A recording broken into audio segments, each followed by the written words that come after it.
बिस्मिल्लाहिर्रहमानिर्रहीम। शुरू करती हूँ अल्लाह के पाक नाम से जो बड़ा मेहरबान निहायत रहम वाला है। अस्सलामु अलैकुम। Welcome to my YouTube channel Kahani Point. तमाम वीडियो अपडेट्स के लिए कहानी पॉइंट को सब्सक्राइब करके बेल नोटिफिकेशन को ऑन कर दें। आए नीली हवेली की 20वीं किस्त का आगाज करते हैं। अगरचे अंसर अब तक मास्टर हमीद को तलाश करने में कामयाब नहीं हुआ था, मगर चौधरी उमर दराज के बदमाशों का राज उसके सामने खुल चुका था। इसलिए अब वो खुद को खासा पूरा एतमाद महसूस कर रहा था। उसने नीली हवेली के हॉल का बगौर जायजा लेना शुरू कर दिया। बायां कमरा उसने देख लिया था, जिसमें चौधरी उमर दराज के बदमाश बेहोश पड़े थे। वो दाएं कमरे में दाखिल हुआ। वो कमरा बिल्कुल खाली था। वापस हॉल में आया तो वहां गर्द से अटे एक दो सोफों के अलावा कुछ नहीं रखा था। एक तरफ बड़ी सी कुर्सी पड़ी थी, इसके अलावा पूरा हॉल खाली था। सीढ़ियां चढ़कर ऊपर जाने के अलावा अंसर के पास कोई रास्ता नहीं था। वो एक एक करके पलदार सीढ़ी के तमाम जीने चढ़कर ऊपर पहुंच गया। उसके चारों तरफ गुलाई में कमरे थे और रास्ता घूम कर सीढ़ियों पर ही खत्म हो रहा था। वो दाएं जानिब जाता या बाएं जानिब घूम कर उसी मुकाम पर वापस आता जहां वो खड़ा था। टॉर्च उसके पास थी। उसने अल्लाह का नाम लेकर दाएं तरफ चलना शुरू किया। पहला दरवाजा खोल कर देखा तो वहां फालतू सामान का ढेर लगा था, जो शायद किसी जमाने में स्टोर रूम था।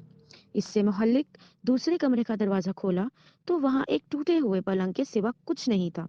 वो आगे बढ़ता गया। तमाम कमरों में मुश्तरक बात यह थी कि वो गर्द से अटे हुए थे और मकड़ियों ने मौका गनीमत जानकर जगह जगह जाल बुन लिए थे। अंसर चलता चलता दरमियानी कमरे के सामने आ गया। दरवाजा खोलकर बेदहानी में दो चार कदम ही अंदर गया था कि निहायत तेज बदबू ने उसका इस्तकबाल किया। उसने मुंह पर हाथ रखा और वापस जाने के लिए मुड़ा तो उसका कंधा रास्ते में तिरछी खड़ी अलमारी से टकरा गया। उसके साथ ही ढेर सारी मिट्टी और गर्द उस पर आ गिरी। कराहत का एहसास होते ही वो तेजी से बाहर की जानिब भागा। कमरे से निकलकर उसने दरवाजे के दोनों पट खोल दिए ताकि बू की शिद्दत में कमी हो सके। कमरा न जाने कितनी देर से मुकफ्फिल था। अच्छी खासी गर्द उस पर गिरी थी। उसने खांसते हुए अपने आप को झाड़ा। दरवाजा खोलने का उसे खातिर ख्वाह फायदा हुआ और बू की शिद्दत में खासी कमी आ गई। अंसर मुंह पर रुमाल रख कर दोबारा अंदर दाखिल हुआ। बनावट के लिहाज से कमरा काफी शहाना मालूम हो रहा था। दूसरे कमरों की निस्बत ये काफी बड़ा था। अचानक उसकी नजर दीवार के साथ बिछे पलंग पर पड़ी। वो पलंग के करीब गया तो उसे अपना सांस रुकता हुआ महसूस हुआ। बदबू का महवर वही पलंग था, क्योंकि वहां एक ढांचा पड़ा था, एक इंसानी ढांचा जो पलंग पर बिल्कुल सीधा लेटा हुआ था। ढांचे का सर तकिए पर होने की वजह से कुछ ऊपर था, जो एक जानिब ढलका हुआ था। उसके गले में सोने का हार चमक रहा था। हाथों में सोने के कंगन थे। कमरे की बनावट, साजो सामान और लाश का उलिया बता रहा था उसका नीली हवेली से गहरा ताल्लुक रहा है। अंसर के लिए नीली हवेली बहुत सी पहेलियों का मजमुआ बन चुकी थी। ये ढांचा किसका हो सकता है, ये सोचकर उसका सर चकराने लगा। हवेली में एक इंसानी ढांचे की मौजूदगी ने उससे किसी कदर खौफ में मुब्तला किया, मगर जल्द ही उसने अपनी इस कैफियत पर काबू पा लिया। उसने बगौर ढांचे का मुआयना किया। पलंग पर पड़ा पड़ा वो एक हनूतशुदा लाश की मानिंद दिखाई दे रहा था। ढांचे को वहीं छोड़कर वो कमरा बंद करके बाहर निकला। उसको अभी तक पूरी हवेली में मास्टर हमीद की मौजूदगी के कोई आसार मिले थे न सुराग। कितनी देर गहरी सांसें लेने के बाद उसने हवेली के तमाम कमरे देखने का फैसला कर लिया। अंसर बाकी मांदा कमरों में भी गया, मगर वो खाली थे। सिर्फ आखिरी कमरा रह गया जहां पर जाना बाकी था। बिल आखिर आखिरी कमरा आ गया। अंसर अल्लाह का नाम लेकर अंदर दाखिल हुआ तो शशदर रह गया। कोने में पीले कपड़ों में मलबूस एक लड़की बेहोश पड़ी थी। लड़की दाहिनी करवट लेटी थी और उसकी पुश्त चूंकि दरवाजे की जानिब थी, इसलिए अंसर को उसका चेहरा दिखाई नहीं दे रहा था। वो फूंक फूंक कर कदम उठाता उसके करीब पहुंचा और कंधे से पकड़कर उसे सीधा किया। लड़की ने पीले रंग का गोटीदार लिबास जेबतन कर रखा था। उसके दराज बाल फर्श पर बिखरे हुए थे। रोशन पेशानी, नोकदार भवें, पतला नाक, गुलाबी होंठ, सुराहीदार गर्दन, गर्ज वो बेहद खूबसूरत थी। इस लड़की की नब्ज देखी, वो जिंदा मगर बेहोश थी। अंसर ने उसे आवाजें दी, लेकिन उसने आंखें नहीं खोली। उसके मुंह से खून की लकीर निकलकर गाल पर जम गई थी। चेहरे पर जख्मों के ताजा निशान थे, जैसे किसी ने इसको पीटा हो। अंसर तेजी से नीचे आया। बाहर उसे मिट्टी का एक प्याला मिल गया। उसने उसे पानी से भरा और सीधा उसी कमरे में वारिद हुआ जहां वो लड़की बेहोश पड़ी थी। उसने लड़की के मुंह पर पानी के छींटे मारे। पहली बार उसके चेहरे पर चुंबिश हुई। 2-3 बार छींटे मारने पर लड़की ने हल्की सी खांसी की और आहिस्ता आहिस्ता आंखें खोली, लेकिन अंसर पर नजर पड़ते ही उसने चीखें मारनी शुरू कर दी। सुनसान हवेली में चीखों की आवाज गूंजी तो एक लम्हे के लिए तो अंसर के पैरों तले से जमीन ही खिसक गई, मगर उसने अपने हवास पर काबू पाया और उससे चुप होने के लिए कहा।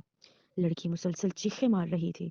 अंसर को और तो कुछ न सूझा। उसने लड़की को कंधे से पकड़कर जोर से झंझोड़ा और कहा कि वो चुप हो जाए।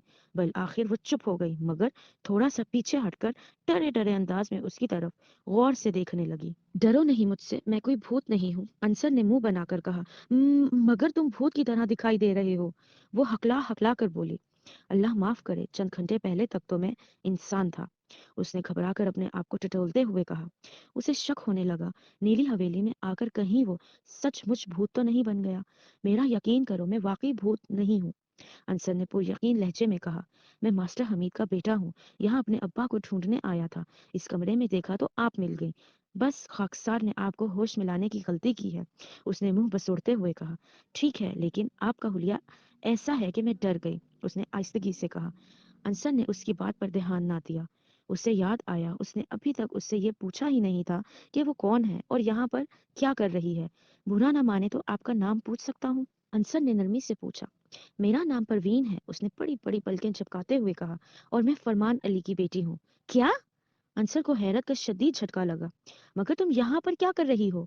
मैं नहीं जानती ये कौन सी जगह है। मैं गली की आखिरी नुक्कड़ पर वाक़ सहेली के घर जा रही थी। अचानक कोई मेरे सामने और मुझे कुछ संघाया। उसके बाद मुझे कुछ होश ना रहा और फिर खुद को एक तहखाने में पाया। परवीन ने सर को सहलाते हुए कहा। तहखाना? कौन सा तहखाना? अंसर ने हैरत ज़दा लहजे में पूछा। परवीन ने लब हिलाए ही थे कि किसी के कदमों की चाप सुनाई देने लगी। अंसर ने मुंह पर उंगली रखकर उसे खामोश रहने का इशारा किया। चूंकि ये कमरा सीढ़ियों के बाएं जानिब सिरे पर वाक़ था, इसलिए ऊपर चढ़ने की आवाज़ वाज़ेह सुनाई दे रही थी। नौवारिद ने इधर उधर देखा तो उसे कमरे का अध खुला दरवाजा नजर आया। अंसर और परवीन दरवाजे पर ही नजरें गाड़े हुए थे। अचानक एक धमाके से दरवाजा खुल गया। नौवारिद ने दरवाजे को बड़ी बेरहमी से लात रसीद की थी। वो चौधरी उमर दराज का ही आदमी था और बड़े गजबनाक मूड में लग रहा था। नीचे वो अपने दोनों साथियों की हालत देखकर अंसर को ढूंढता हुआ ऊपर आया था। दांत कचकचाते हुए वो दोनों की जानिब बढ़ा तो अंसर ने परवीन को परे हटा दिया। उसने अंसर के करीब आकर पूरी ताकत से मुक्का घुमाया। अंसर जरा सा परे हटा तो उसका मुक्का दीवार को जा लगा। हल्की सी लड़खड़ाहट से वो पीछे हटा तो अंसर ने उसके सर पर कोहनी मार दी। वो थोड़ा और लड़खड़ा कर पीछे हट गया। पहले बदमाशों की तरह ये भी काफी हट्टा कट्टा था, इसलिए अंसर की जरब का उस पर ज्यादा असर नहीं हुआ था। उसने कहर आलू नजरों से अंसर को देखा, दौड़ता हुआ आया और अंसर से टकरा गया। अंसर को झटका लगा और वो दीवार से जा टकराया। दीवार में टकराने की वजह से वो चकरा गया। अभी वो संभलने की कोशिश कर रहा था कि उसने अंसर का बाजू पकड़कर घुमाया और पूरी कुव्वत से दरवाजे की जानिब ऐसा फेंका जैसे नेजाबाज नेजे को फेंकते हैं। अंसर अपना तवाजन खो चुका था। वो बेतवाजुन सीधा दरवाजे से बाहर जालियों से धड़ाम से टकराया। जालियां चूंकि काफी मजबूत थी, इसलिए वो बच गया, वरना नीचे हॉल में जा गिरता। वो बदमाश जख्मी सांड की तरह नाक से फूंक फूंक की आवाजें निकालता अंसर की जानिब बढ़ा। जैसे ही वो उसके करीब पहुंचा, अंसर मजबूती से उसके साथ चिमट गया। उसने खुद को अंसर की गिरफ्त से छुड़ाने की भरपूर कोशिश की, मगर अंसर ने उसे सख्ती से दबोच लिया और पूरी ताकत से उसे पीछे धकेलना शुरू कर दिया। अंसर पूरी कुव्वत से जोर लगाकर उसे धकेलता रहा, हत्ता कि सीढ़ियां आ गईं। दोनों का तवाजन बिगड़ा और सीढ़ियों पर जा गिरे। दोनों सीढ़ियां लड़खड़ते हुए हॉल के फर्श पर जा पहुंचे। फर्श पर गिरते ही अंसर की हिम्मत जवाब दे चुकी थी। उसने दोनों बाजू फैलाकर जिस्म ढीला छोड़ दिया। उसके कुछ ही फासले पर चौधरी उमर दराज का आदमी पड़ा था। ऊपर से गिरने की वजह से उसकी हालत भी खराब थी। कुछ लम्हों बाद गिरते पड़ते वो हिम्मत करके उठा और अंसर के ऊपर आकर बैठ गया। उसने अंसर के मुंह पर मुक्का मारने के लिए हाथ बुलंद कर लिया। अंसर ने आंखें बंद कर ली। इसमें मुजाहमत के लिए मजीद सख्त बाकी नहीं रही थी। अचानक तड़ाक की जोरदार आवाज आई। अंसर ने छट से आंखें खोली। हट्टे कट्टे बदमाश की दोनों आंखों ऐसे खुली हुई थी जैसे दोनों डेले अभी बाहर आ गिरेंगे। उसके साथ ही वो एक जानिब गिरता चला गया। जैसे जैसे वो हटता गया, उसे परवीन का सरापा नजर आता गया। जिसने दोनों हाथों में मजबूती से डंडा पकड़ रखा था। कमरा ज्यादा बड़ा नहीं था, मगर रोशनी में नहाया हुआ था। मास्टर हमीद फर्श पर गनूदगी की हालत में औंधे मुंह पड़े थे। आज उनकी गुमशुदगी का दूसरा रोज था और उनकी हालत देखकर यूं महसूस हो रहा था जैसे उन्हें खाने के लिए कुछ नहीं दिया गया। होश में आते ही वो थोड़ा सा कसमसाए, लेकिन जल्द ही उन्हें अपनी ये कोशिश बेसुध मालूम हुई। उन्हें रस्सियों से मजबूती से बांधा गया था। कुर्सी पर बैठा आदमी उनके जिस्म में जुनबिश देखकर पास आया और उनके मुंह पर पानी फेंक दिया। मास्टर हमीद ने एक झटके से आंखें खोल दी। उनकी आंखें बहुत बोझल हो रही थीं। आदमी ने उन्हें पकड़कर बिठा दिया। मास्टर जी, होश आ गया? मेरी मेहमान नवाजी में कोई कमी तो नहीं आई? वो आदमी सहरीले अंदाज में मुस्कुराया। मास्टर हमीद ने बमुश्किल सर ऊपर उठाकर उसकी तरफ देखा। तुम तुम दुनिया के कमीने तरीन इंसान हो, उम्र दराज। हा हा हा हा, उसने बुलंद शगाफ कहका लगाया। इतना भी कमीना नहीं हूँ मास्टर जी, आपने अभी तक मुझे पहचाना ही कहाँ है? गांव वालों से जाकर पूछो मैं कितना नेक हूँ। तुम्हारे पास अब भी वक्त है उम्र दराज, अपने जुर्मों से तौबा करके खुद को कानून के हवाले कर दो। शायद तुम्हारी शैतानियों का कुछ कफारा अदा हो जाए। मास्टर हमीद बोले। चौधरी उमर दराज ने फिर जोरदार कहका लगाया। पूरे गांव पर मेरा हुक्म चलता है मास्टर जी। ये सल्तनत मैंने दिन रात मेहनत करके बनाई है, और आप कहते हैं तौबा करके सब मिट्टी में मिला दूं। तुम्हारी होशियारी तुम्हें बचाती आई है उमर दराज, मगर बकरे की माँ आखिर कब तक खैर मनाएगी? मास्टर हमीद ने उसकी आंखों में आंखें डालते हुए कहा। बकरे को छोड़ो, अपना अंजाम सोचो मास्टर जी। तुम्हें अंदाजा भी नहीं मैं तुम्हारे साथ क्या सलूक करने वाला हूँ। चौधरी उमर दराज ने दांत पीसते हुए कहा।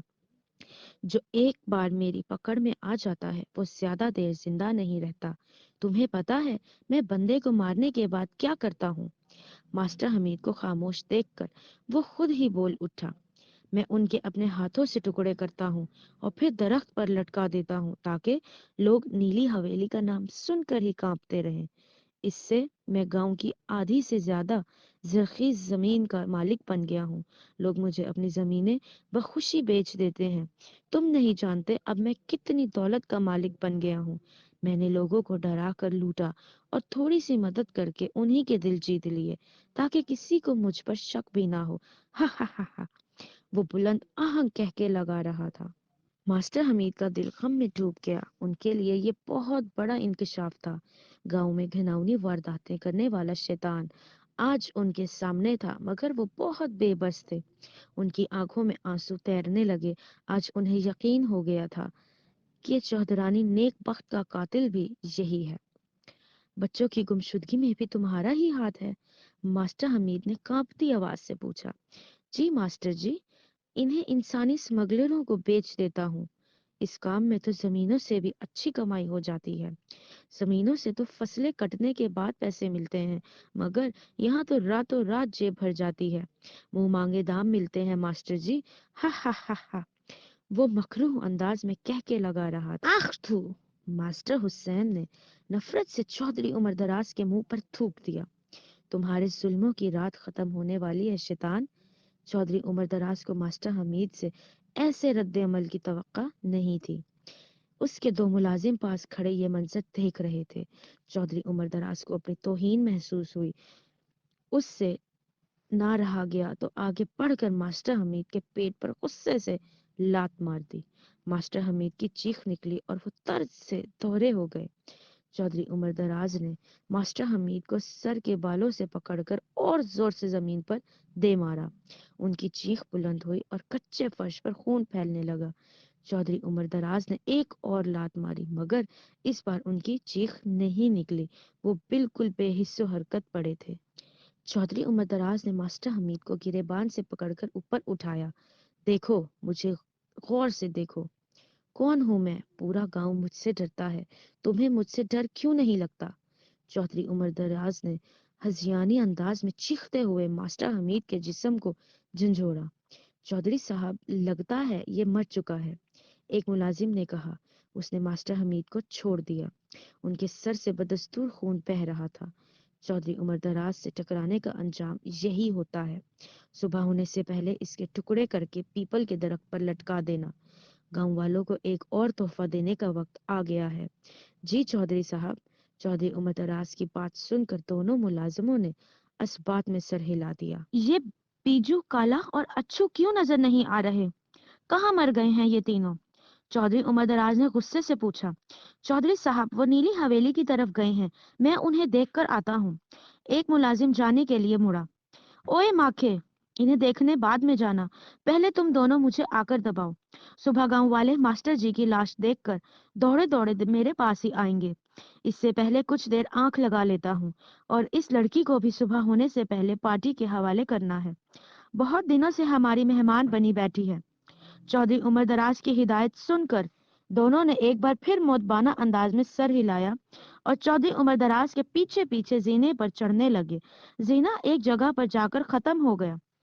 एक मुलाजिम आगे बढ़ा और बड़ी एहतियात से छत पर हाथ रखकर ऊपर की जानिब दबाव डाला तो उसका एक हिस्सा बुलंद होता चला गया। उसने बड़ी एहतियात से छत के टुकड़े को एक तरफ रखा और आखिरी जीना पार करके तीनों अगले ही लम्हे चौधरी उमर दराज के कमरे में मौजूद थे। चौधरी उमर दराज ने अपनी हवेली के नीचे जेरे जमीन तहखाना बना रखा था। तहखाने से होती हुई एक सुरंग सीधी नीली हवेली चली जाती थी, जहां पर दौरे कदीम का एक और खुफिया तहखाना था। वहां से एक सुरंग खेतों के नीचे से होती हुई गांव से बाहर निकल जाती थी। चौधरी उमर दराज ने नीली हवेली के तहखाने से बाहर जाने के लिए अपनी बीवी और माँ की बराह नाम कब्रें बना रखी थी, जो दर हकीकत उसके लिए और उसके चेलों के लिए गुजरगाह का काम करती थी। वो और उसके चेले नीली हवेली के तहखाने में ही अपने तमाम बुरे धंधे चलाते थे। सुरंग के दूसरे रास्ते से बच्चों और मंशियात की स्मगलिंग का काम किया जाता था। किसी के वहमो गुमान में भी नहीं था कि चौधरी उमर दराज की नीली हवेली के नीचे तहखाने में इतना घिनौना खेल खेल रहा था। दोनों मुलाजिम चौधरी उमर दराज के पांव दाबने लगे तो उसकी आंखें भोजल होने लगी। रफ्ता रफ्ता कमरा उसके खराटों से गूंजने लगा। दोनों ने उसे दबाना छोड़ दिया। जब उन्हें यकीन हो गया कि चौधरी उमर दराज गहरी नींद सो चुका है तो दोनों उठ खड़े हुए।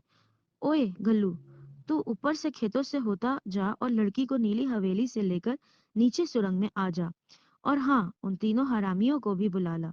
इतनी देर हो गई है, वापस नहीं आए। लड़की को सुबह होने से पहले पार्टी के हवाले करना है और मास्टर जी का काम भी तमाम करना है। बहुत काम पड़ा है अभी। माखे ने तहकमाना अंदाज में कहा तो गल्लू ने इस बात में सर हिलाया और बाहर निकल गया। माखे ने एक नजर चौधरी उमर दराज पर डाली, जो जोर जोर से खराटे मार रहा था, और दरवाजा खोलकर साथ वाले कमरे में चला गया।